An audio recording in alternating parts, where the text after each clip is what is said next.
ষষ্ঠ শ্রেণীর শিক্ষার্থীরা আমরা আজকে তোমাদের 2.1 অনুশীলনীর অর্থাৎ অনুপাত ও শতকরা অধ্যায়ের প্রথম পার্টের ক্লাসটা করছি।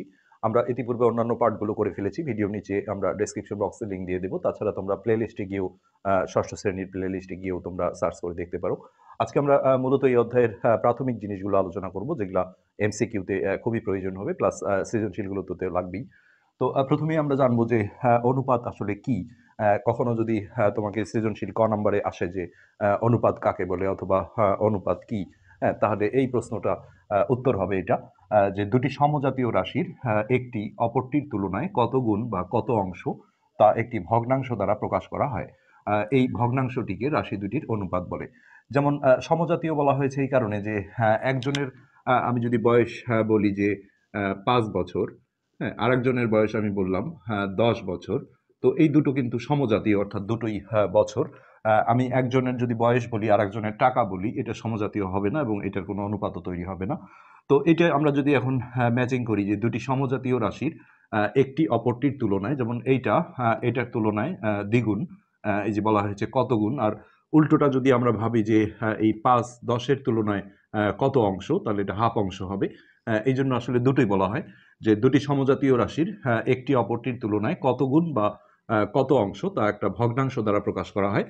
এটাকেই যদি আমরা এখন উপর নিচ করে লিখি, অনুপাতের আসলে কখনো একক হয় না। একক হয় না এই কারণে যে এটাও যেহেতু বছর, এটাও বছর, বছর বছর কাটা কাটা যায়। তো এইভাবে আমরা যদি এইটা উপরে রাখি তাহলে কাটাকাটি করলে দেখো হাফ অংশ আসবে। আমরা যদি 5 দিয়ে কাটি তাহলে এখানে 1 হবে, এখানে 2 হবে। তো উপরের 1-এর ভ্যালু আছে। আবার আমরা যদি 10 উপরে লিখি আর নিচে 5 লিখি, তাহলে নিচের 1-এর কিন্তু ভ্যালু থাকে না। সো এটা হবে 2। তো এই যে বিষয়টা, যে একটি অপরটির তুলনায় কত গুণ বা কত অংশ, তো আমরা এই যে ভগ্নাংশ দিয়ে যে প্রকাশ করলাম, এই ভগ্নাংশটাকেই ওই হচ্ছে যে রাশি দুটার কি বলে অনুপাত বলা হয়।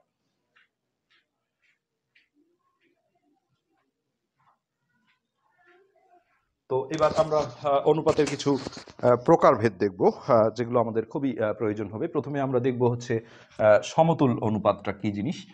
অনুপাত আর ভগ্নাংশ যেহেতু একই আমরা দেখলাম, তো আমরা ছোট ক্লাসে তোমরা 4-5-এ পড়েছো যে সমতুল ভগ্নাংশ কাকে বলে। সেইখানে তোমরা বলতে কোনো ভগ্নাংশের লব ও হরকে, কেননা ভগ্নাংশের হচ্ছে আমরা যখন উপর নিচ করে লিখি এইভাবে, তো উপরেরটা লব হয়, এটা হর হয়, তখন আমরা বলতাম যে কোনো ভগ্নাংশের লব ও হরকে।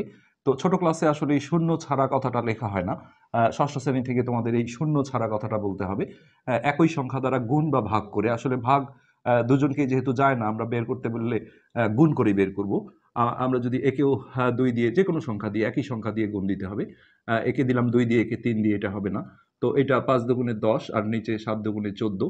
তো এই ভগ্নাংশটা, এই ভগ্নাংশটার একটা সমতুল ভগ্নাংশ। আর অনুপাতের সময় জাস্ট আসলে লব হর বলা যাবে না। এই অনুপাতের প্রথম রাশিটাকে বলা হয় পূর্ব রাশি আর এটা উত্তর রাশি। তো এইটাই বলা হয়েছে যে কোনো অনুপাতের পূর্ব রাশি এবং উত্তর রাশিকে শূন্য ছাড়া, কেননা শূন্য দিয়ে যদি আমরা গুণ করি পুরোটাই 0 হয়ে যাবে, আর শূন্য দিয়ে কাউকে ভাগ করাই যায় না, অসংজ্ঞায়িত এটা। সো এই জন্যই এটা শূন্য ছাড়া বলা হয়। তো কোনো অনুপাতের পূর্ব রাশি আর উত্তর রাশিকে শূন্য ছাড়া একই সংখ্যা দ্বারা, অর্থাৎ আমি যদি 5-কেও 2 দিয়ে গুণ করি, আবার এই পাশে 7-কেও উত্তর রাশি যেটা, একেও যদি 2 দিয়ে গুণ করি, তাহলে এটা হবে 10 অনুপাত, এটা হবে 14। তাহলে এই অনুপাতটাকে, এই অনুপাতের একটা সমতুল অনুপাত বলা যাবে। ঠিক একইভাবে আমরা আরেকটা ভগ্নাংশ নিয়েছি যেটাকে আসলে একই সংখ্যা দিয়ে ভাগ যায়। যেমন এই দুটোকে আমরা ইচ্ছে করলে 2 দিয়ে ভাগ দিতে পারি। তো 16 ভাগ 2 করলে এটা হবে 8, আর 8 ভাগ 2 করলে 4। এটাও কিন্তু এই ভগ্নাংশের একটা সমতুল, এই অনুপাতের একটা সমতুল অনুপাত। ঠিক একইভাবে আমরা যদি 4 দিয়ে ভাগ করতে চাই দুটোকেই, তাহলে একে 4 দিয়ে ভাগ দিলে হবে 4, আর একে 4 দিয়ে ভাগ দিলে হবে 2। এটাও একটা সমতুল অনুপাত। আবার 8 দিয়েও ভাগ করতে পারি দুই পাশে, যেটাই করব একই করতে হবে। একে যদি 8 দিয়ে ভাগ করি তাহলে হবে 2, আর একে 8 দিয়ে ভাগ দিলে 1। এই প্রতিটাই কিন্তু সমতুল অনুপাত। তো একটা অনুপাতের আসলে অসংখ্য সমতুল অনুপাত আসতে পারে। এরপর আমরা দেখছি হচ্ছে সরল অনুপাত। তো যে অনুপাতের দুটি রাশি থাকে, এই যে আমরা এতক্ষণ যতগুলো অনুপাত নিয়ে কাজ করছি সবগুলোতে দেখো দুটি করে রাশি আছে। এই যে দুটি রাশি, দুটি রাশি, হ্যাঁ, এখানেও দুটি, এখানেও দুটি, এখানেও দুটি। 3টা থাকলে, যেটা সপ্তম শ্রেণীতে গিয়ে তোমরা পাবে, 3 বা ততোধিক রাশির অনুপাতকে বহুরাশিক অনুপাত বলে। আর যে অনুপাতের শুধুমাত্র দুটি রাশি থাকে তাকে সরল অনুপাত বলে। যেমন আমরা উদাহরণ হিসেবে একটা নিয়েছি 5:7। আচ্ছা, এবার আমরা দেখব লঘু অনুপাত। লঘু কথাটার অর্থ কিন্তু ছোট। যেমন লঘু, আমাদের ইসলাম ধর্মে যেমন বলে লঘু পাপ, তার মানে ছোট, আর গুরু মানে হচ্ছে বড়। তো সবসময় মনে রাখতে হবে যে এই প্রথম যে পূর্ব রাশিটা আছে এটার উপর ডিপেন্ড করেই নামটা আসছে, অর্থাৎ যে সরল অনুপাতের পূর্ব রাশি কমা উত্তর রাশি থেকে ছোট তাকে লঘু অনুপাত বলে, অর্থাৎ প্রথমটা ছোট হবে আর দ্বিতীয়টা অর্থাৎ উত্তর রাশিটা বড় হবে। তোমরা এটা অন্যভাবে গোছায় বলতে পারো যে অনুপাতের, যে সরল অনুপাতের পূর্ব রাশি ছোট এবং উত্তর রাশি বড়, এইভাবে বললেও হবে। জাস্ট জিনিসটা ফুটিয়ে তুলতে পারলেই হলো। এটাকে আমরা লঘু অনুপাত বলবো। আর এটার উল্টাটা যেটা গুরু অনুপাত, যে সরল অনুপাতের পূর্ব রাশি কমা উত্তর রাশি থেকে বড়, অর্থাৎ প্রথম রাশিটা পূর্ব রাশিটা বড় হবে, উত্তর রাশিটা ছোট হবে। এটাও তোমরা গুছিয়ে অন্যভাবে বলতে পারো যে সরল অনুপাতের পূর্ব রাশি বড় এবং উত্তর রাশি ছোট তাকে গুরু অনুপাত বলে। তো এগুলো প্রচুর আসলে এমসিকিউ গুলোতে প্রচুর প্রয়োজন হবে, তাছাড়া সৃজনশীল অঙ্কগুলোতে তো প্রয়োজন হবেই। এরপরে আরো কিছু ভাগ আছে, আমাদের বোর্ডে জায়গা ছিল না, আমরা সেগুলো একটু তুলে নিচ্ছি। আমরা এই অনুপাতের আরো 3টা প্রকারভেদ দেখবো। যেটা 4 নাম্বার ছিল হচ্ছে একক অনুপাত। যে সরল অনুপাতের, প্রতিটাতে খেয়াল করো যে যে সরল অনুপাতের কথাটা দিয়ে শুরু হয়েছে। তো যে সরল অনুপাতের পূর্ব রাশি এবং উত্তর রাশি সমান, অথবা এখানে তোমরা একই বলতে পারো, যে সরল অনুপাতের পূর্ব রাশি এবং উত্তর রাশি একই, তাকে একক অনুপাত বলে। তো এমসিকিউ গুলোতে অনেক সময় আসে যে একক অনুপাতের মান কত।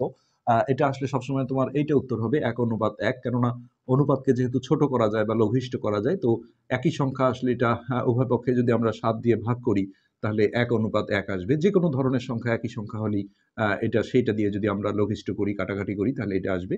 তো এগুলি হচ্ছে আমাদের একক অনুপাতের উদাহরণ। নেক্সট আমরা দেখব হচ্ছে ব্যস্ত অনুপাত। নর্মালি আমরা বাস্তব জীবনে আসলে ব্যস্ত মানে বিউজি যেটা বুঝি।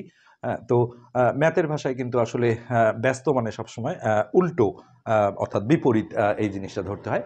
তো সেক্ষেত্রে কোনো সরল অনুপাতের পূর্ব রাশিকে উত্তর রাশি এবং উত্তর রাশিকে পূর্ব রাশি করে যে অনুপাত পাওয়া যায় তাকে ওই অনুপাতের ব্যস্ত অনুপাত বলে। অর্থাৎ শুনতে অনেক হিজিবিজি লাগছে, আসলে উদাহরণ দিয়ে দেখো যে এই যে একটা সরল অনুপাত আছে 5:2, যেহেতু যে অনুপাতের শুধুমাত্র 2টি রাশি থাকে তাকে সরল অনুপাত বলে। তো এই সরল অনুপাতের পূর্ব রাশি আছে এখানে 5 আর উত্তর রাশি আছে হলো 7। তো এখানে বলা হচ্ছে যে সরল অনুপাতের পূর্ব রাশিকে উত্তর রাশি, অর্থাৎ প্রথমটাকে দ্বিতীয় বানানো। আর যেহেতু আমাকে প্রথমটাই আগে লিখতে হবে, তাহলে আমরা ওই পাশ থেকে যদি আসি যে উত্তর রাশিকে পূর্ব রাশি করে, তাহলে এটা হলো উত্তর রাশি, তাকে যদি আমরা পূর্ব রাশি করি তাহলে আমাদের প্রথমে লিখতে হচ্ছে 7 অনুপাত, আর এই পূর্ব রাশিটা হয়ে যাবে উত্তর রাশি, অর্থাৎ জাস্ট উল্টো। এই বিষয়টাকেই এই অনুপাতের ব্যস্ত অনুপাত বলা হয়। এমসিকিউ গুলোতে এগুলো থাকবে যে নিচের কোনটি এই অনুপাতটির ব্যস্ত অনুপাত। জাস্ট তোমরা দেখবে যে যেটা উল্টো আছে সেটাই হবে ব্যস্ত অনুপাত। তো এরপরে আমরা দেখছি 6 নম্বরে, এটা আমাদের লাস্ট প্রকারভেদ ছিল, এটা হলো মিশ্র অনুপাত।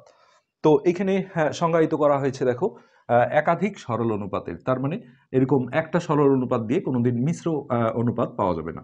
কমপক্ষে 2টা অথবা তার বেশি এরকম অনুপাত দিতে হবে। আমরা উদাহরণে এরকম 3টা সরল অনুপাত নিয়েছি। তো সংজ্ঞায়িত করলে এটাই বলা হয় যে একাধিক সরল অনুপাতের পূর্ব রাশিগুলোর গুণফলকে পূর্ব রাশি, অর্থাৎ এইটা হলো এর পূর্ব রাশি এই অনুপাতের, আর এই অনুপাতের এইটা হলো পূর্ব রাশি, আর এই অনুপাতের এটা পূর্ব রাশি। তাহলে এই 3টা পূর্ব রাশি গুণ করে সেটাকে প্রথমেই রাখতে হবে, যেহেতু বলা হয়েছে পূর্ব রাশিগুলোর গুণফলকে পূর্ব রাশি, এবং উত্তর রাশিগুলোর গুণফলকে উত্তর রাশি, অর্থাৎ এইটা উত্তর রাশি, এটা উত্তর রাশি, এটা উত্তর রাশি, এই 3 গুণফলকে পরে রাখতে হবে। এইভাবে রেখে আমরা যে অনুপাতটা পাবো সেই অনুপাতটাকে এই বাকি প্রথমের যে 3টা সরল অনুপাত ছিল এই অনুপাতগুলোর হচ্ছে যে মিশ্র অনুপাত বলা হয়। বিষয়টা আমরা বাস্তবে আসলে জিনিসটা একটু করে দেখাতে চাচ্ছি। তো সেই বিষয়টা হলো এখানে এই 3টা অনুপাত দিয়ে আমার যদি এদের মিশ্র অনুপাত চাওয়া হয়, তাহলে আমরা সিম্পলি এই পূর্ব রাশি 3টা আগে গুণ করে নেব। অর্থাৎ এখানে আমরা যদি এইভাবে লিখি যে পূর্ব রাশিগুলোর, এমসিকিউ আমরা তো এগুলো লিখবো না, তাড়াতাড়ি করব। পূর্ব রাশিগুলোর আমরা বোঝানোর জন্য জাস্ট লিখছি। পূর্ব রাশিগুলোর গুণফল হচ্ছে 5 গুণন 3 গুণন এইটারও প্রথমটা নিতে হবে 2। তো 3 5 15 আর 15 দুগুণে 30, আর যেগুলো দ্বিতীয় রাশি ছিল অর্থাৎ উত্তর রাশি, আমরা সেগুলো যদি গুণ করি তাহলে এখানে আমরা লিখি যে উত্তর রাশি গুলোর গুণফল এখানে হবে 7 গুণন, এখানে উত্তর রাশি আছে 4, আর এখানে উত্তর রাশি আছে 5। তো 4 5 20, আর 20 গুণন 7 করলে হচ্ছে 7 শূন্য শূন্য, 7 দুগুণে 14। তো এখন আমরা সরাসরি যদি বলি যে অতএব মিশ্র, এদের আর কি মিশ্র অনুপাত। তো এই পূর্ব রাশিগুলোর গুণফলকে পূর্ব রাশি ধরতে হবে, প্রথমে রাখতে হবে অনুপাত, আর উত্তর রাশিগুলোর গুণফলকে এই পরে রাখতে হবে। তো এটাই হলো এদের মিশ্র অনুপাত। যদিও আমরা যে অনুপাতটা তৈরি করেছি, অনুপাতের ক্ষেত্রে কোনো কাটাকাটি বা লঘিষ্ঠ করার অপশন থাকলে এটা করতে হয়।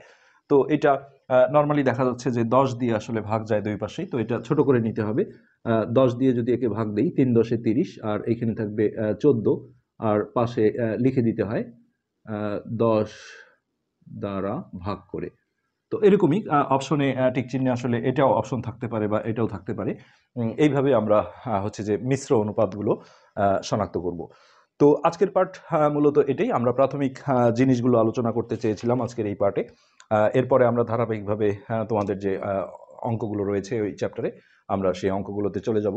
আজকে এ পর্যন্তই। ধন্যবাদ।